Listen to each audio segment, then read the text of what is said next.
দর্শক এই বিষয়ে আরো জানাতে কেন্দ্রীয় শহীদ মিনার প্রাঙ্গণ থেকে আমাদের সঙ্গে যুক্ত হচ্ছেন জুম্মাতুল বিদা। বিদা, সকাল থেকেই তো নানা শ্রেণী পেশার মানুষ শ্রদ্ধা জানাতে সেখানে ভিড় করেছেন। এখনকার পরিস্থিতি জানতে চাই, সেই সাথে জানতে চাই নতুন প্রজন্ম যারা আসছেন তারা আসলে ভাষা আন্দোলনটাকে, এর চেতনাকে কিভাবে ধারণ করছেন?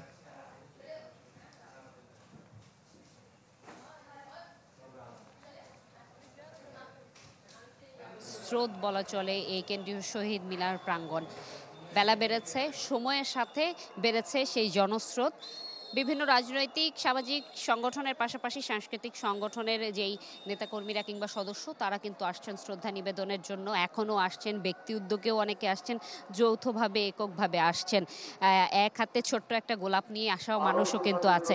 এবং বিশেষ করে তরুণ প্রজন্মের অংশগ্রহণের কথা যদি উল্লেখ করি, তারা আসছেন, তারা কিন্তু বলছেন যে শুধুমাত্র বছরব্যাপী একদিন মাতৃভাষা দিবস উদযাপন কিংবা এটিকে চর্চার আহ্বান কেবল থাকবে তা নয়, তারা চান পুরোটা সময়, পুরোটা বছর জুড়েই যাতে চর্চিত হয় মায়ের ভাষা। আঞ্চলিক ভাষাকে কটাক্ষ করে কিংবা আভিজাত্য প্রদর্শনের জন্য ভিনদেশি ভাষাকে গুরুত্ব দেয়া, এ ধরনের যেই চর্চা সেটি থেকে দূরে এসে তারা চান ভালো কিছু করতে। অর্থাৎ নিজের যেই ভাষা, মাতৃভাষাটুকু চর্চা করার মধ্য দিয়ে তারা চান যে একটি অনন্য নজির স্থাপন করতে বিশ্বব্যাপী। যেই দেশ নিজের মাতৃভাষার জন্য প্রাণ দিয়েছে, তারা নিজের ভাষা চর্চার জন্য আসলে সামনে এগিয়ে যাবে এবং অন্যকে প্রেরণা যোগাবে, এরকম একটি প্রত্যয় তারা ব্যক্ত করেছেন। এবং তারা সময়ের সাথে চান যে এটি শুধুমাত্র যে কোনো রাষ্ট্রীয় কিংবা সরকারি উদ্যোগ হবে তা কিন্তু নয়। তারা বলছেন এটি পারিবারিকভাবে হতে পারে, ব্যক্তি সংস্কারের মধ্য দিয়ে হতে পারে, যে নিজেদের যেই অসাম্প্রদায়িক চেতনা এবং বাংলাদেশ বিনির্মাণে যে সাম্য, একতা, বৈষম্যহীন সমতার কথা বলা হয়েছে, সেটি তারা মননে লালন করতে চায়, ধারণ করতে চায় এবং এই চর্চার মধ্য দিয়ে সামনে এগিয়ে যেতে চায়। এই ছিল আমার কাছে এখান থেকে সর্বশেষ। বিদা, আপনাকে ধন্যবাদ। দর্শক এ বিষয়ে আরো জানাতে সিলেট এবং রাজশাহী থেকে আমাদের সহকর্মীরা যুক্ত হচ্ছেন আমাদের সঙ্গেই। শুরুতেই যাচ্ছি সিলেটে, সেখানে আমাদের সঙ্গে যুক্ত আছেন আজহারউদ্দিন শিমুল। শিমুল, আন্তর্জাতিক মাতৃভাষা দিবস কিভাবে পালন করছে সিলেটবাসী? ভিশনের ফুলঝুরি মেগা অফারে ফ্রিজ কিনলেই পাচ্ছেন 16 পিসের আকর্ষণীয় গিফট বক্স একদম ফ্রি। আমি এই মুহূর্তে দাঁড়িয়ে আছি সিলেট কেন্দ্রীয় শহীদ মিনারে। নানা অনুষ্ঠানের মধ্য দিয়ে, আয়োজনের মধ্য দিয়ে শহীদ দিবস এবং আন্তর্জাতিক মাতৃভাষা দিবস পালিত হচ্ছে সিলেটে। আমরা দেখেছি গতকাল রাত 12টা 1 থেকে কিন্তু শহীদ দিবসের যে আনুষ্ঠানিকতা তা শুরু হয়েছে। বিভাগীয় প্রশাসন, সিলেট জেলা প্রশাসন, পুলিশ প্রশাসন সহ ঊর্ধ্বতন যারা কর্মকর্তারা রয়েছেন তারা কিন্তু ফুল দিয়ে শ্রদ্ধা জানিয়েছে। পাশাপাশি সিলেট সিটি কর্পোরেশনের যে প্রশাসক যিনি রয়েছেন, প্রধান নির্বাহী কর্মকর্তা, তারাও কিন্তু ফুল দিয়ে শ্রদ্ধা নিবেদন করেছেন রাতে। কিছুক্ষণ আগে সিলেটের যে বৈষম্য বিরোধী ছাত্র আন্দোলনের যে কমিটি রয়েছে, নেতাকর্মীরা আসছিলেন, তারাও ফুল দিয়ে শ্রদ্ধা নিবেদন করেছেন। পাশাপাশি সিলেটের যে রাজনৈতিক দলগুলো রয়েছে, বিশেষ করে বাম রাজনৈতিক দল বাসদ এবং বিএনপি, তারা কিন্তু ফুল দিয়ে শ্রদ্ধা নিবেদন করেছে। পাশাপাশি সামাজিক সাংস্কৃতিক সংগঠনের নেতাকর্মীরা কিন্তু ফুল দিয়ে শ্রদ্ধা নিবেদন করেছেন। সারাদিনই আমরা দেখেছি, অর্থাৎ ভোর থেকেই কিন্তু সিলেটের যেসব শিক্ষা প্রতিষ্ঠান রয়েছে, স্কুল রয়েছে, কলেজ রয়েছে, সেই সব প্রতিষ্ঠানের শিক্ষার্থীরা কিন্তু ফুল দিয়ে শ্রদ্ধা নিবেদন করেছেন এবং এই পুরো শহীদ মিনার আঙিনা কিন্তু ফুলে ফুলে আসলে ছেয়ে গিয়েছে।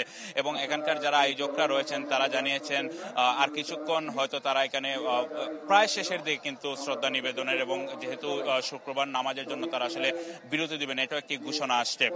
সব মিলে সিলেটে নানা আয়োজন রয়েছে এবং বিকালের দিকে সাংস্কৃতিক অনুষ্ঠানের আয়োজন করার কথা রয়েছে। এবং আমরা দেখেছি যে এখানে যারা ফুল দিতে আসেন, শ্রদ্ধা নিবেদন করতে আসে, তাদের জন্য সিলেট সিটি কর্পোরেশন থেকে কিন্তু বিশুদ্ধ খাবার পানিরও ব্যবস্থা করা হয়েছে। এবং একই সাথে প্রতি বছরই কিন্তু মুজিব রেড ক্রিসেন্টের উদ্যোগে কিন্তু এখানে রক্তদান কর্মসূচি অনুষ্ঠিত হয়। আজকে আমরা দেখেছি 2টি সামাজিক সংগঠন কিন্তু রক্তদান কর্মসূচি শুরু করেছে।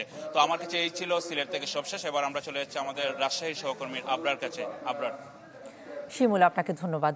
দর্শক আমরা এই মুহূর্তে রাজশাহীতে যাচ্ছি, সেখানে আছেন আমাদের সঙ্গে যুক্ত আবরার শাহিদ। আবরার, আপনার কাছে জানতে চাই রাজশাহীতে কি কি আয়োজন চলছে শহীদ দিবসের?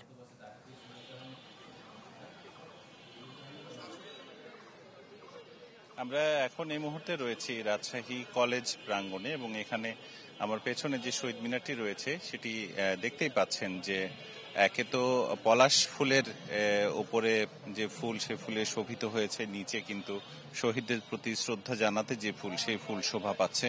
এখন পর্যন্ত যারা আসছেন তারা মূলত শ্রদ্ধা জানাতে নয়, তারা দেখতে আসছেন, কারণ 11টার মধ্যেই শ্রদ্ধা জানানো শেষ। শুরু হয়েছিল গত রাত 12টা 1 মিনিটে এবং বিভিন্ন সংগঠন, রাজনৈতিক ব্যক্তিবর্গ, শ্রেণী পেশার মানুষ সকলে কিন্তু এখানে এসছেন। এখন বিশেষ করে বাবা মায়ের সঙ্গে শিশুরা আসছেন দিবসটিকে জানতে, বুঝতে, এবং তারা ফুল নিয়েও কিন্তু আসছেন অনেকে। এর আগে রাজশাহী বিশ্ববিদ্যালয়ে আমরা ছিলাম, সেখানে দেখেছি বিভিন্ন বিভাগ, আবাসিক হল, ইনস্টিটিউটের পক্ষ থেকে প্রভাত ফেরি করে দীর্ঘ লাইনে দাঁড়িয়ে ফুল দিয়েছেন সাধারণ মানুষ। বিভিন্ন রাজনৈতিক, সামাজিক, সাংস্কৃতিক সংগঠন তারাও কিন্তু শহীদ মিনারে ফুল দেন। এছাড়া সকাল 10টায় আলোচনা সভা অনুষ্ঠিত হয়েছে রচনা প্রতিযোগিতা, বাংলা বর্ণ লিখন প্রতিযোগিতা। এর বাইরে কিন্তু আলোচনা সভা, শিশুদের চিত্রাঙ্কন প্রতিযোগিতা হয়ে গেছে এরই মধ্যে। এবং আজকে শুক্রবার যেহেতু বাদ-জুমা, কোরআনখানি এবং বিশেষ মোনাজাত ও প্রার্থনার আয়োজন করা হয়েছে। এদিকে আইন শৃঙ্খলা পরিস্থিতি যাতে সারা দিনব্যাপী ভালো থাকে তার জন্য কিন্তু কঠোর ব্যবস্থা নিয়েছেন আইন শৃঙ্খলা রক্ষাকারী বাহিনীরা। এবং 21শে ফেব্রুয়ারি উপলক্ষে কিন্তু পতাকা, জাতীয় পতাকা যেটি, সেটি অর্ধনমিত রাখা হয়েছে। বিকেলে যেটি হবে মূলত সাংস্কৃতিক অনুষ্ঠান। এখানে রাজশাহী কলেজেও ঠিক মূল ভবনের সামনে আমরা দেখতে পাচ্ছি বিশাল মঞ্চ তৈরি করা হয়েছে। গান, কবিতা, নৃত্য, নাটক সবই থাকছে বিকেলে, এবং সন্ধ্যা পেরিয়ে রাত পর্যন্ত কিন্তু এই আনুষ্ঠানিকতাগুলো চলবে। এছাড়া সাধারণ মানুষ মূলত আজকে বেরিয়েছেন তাদের 1952 সালের যে ভাষা বৈষম্য, সেই বৈষম্য থেকে 24-এর যে কোটা আন্দোলনের যে নিপীড়ন এবং বৈষম্য থেকে মুক্তি, দুটিকে কিন্তু এক করে দেখছেন তারা। আমরা যাদের সাথে কথা বলেছিলাম শ্রদ্ধা জানাতে আসে, তারা সকলেই বলছেন যে 52 থেকে যে চেতনা, সেই চেতনা থেকে তারা অনুপ্রেরণা পেয়েছেন, এবং 2024-এর যে আন্দোলন, সে আন্দোলনের সফলতা পাওয়ার পেছনেও কিন্তু 1952-এর এই ভাষা আন্দোলনই মূলত অনুপ্রেরণা জুগিয়েছে তাদেরকে, এবং তারা সামনে নতুন বাংলাদেশকে নতুনভাবে বিনির্মাণ করতে চান, যেখানে কোনো বৈষম্য আর ঠাঁই পাবে না। এ ছিল আমার কাছে রাজশাহী থেকে জানাচ্ছিলাম 21শে ফেব্রুয়ারির খবর। আবরার, আপনাকে ধন্যবাদ। দর্শক, আবরার সাহেব যোগ দিয়েছেন রাজশাহী থেকে এবং ঢাকা এবং ঢাকার অন্যান্য প্রান্ত থেকে আমাদের সহকর্মীরা যুক্ত হয়ে জানাচ্ছিলেন আন্তর্জাতিক মাতৃভাষা দিবসের আয়োজনের নানা খবর।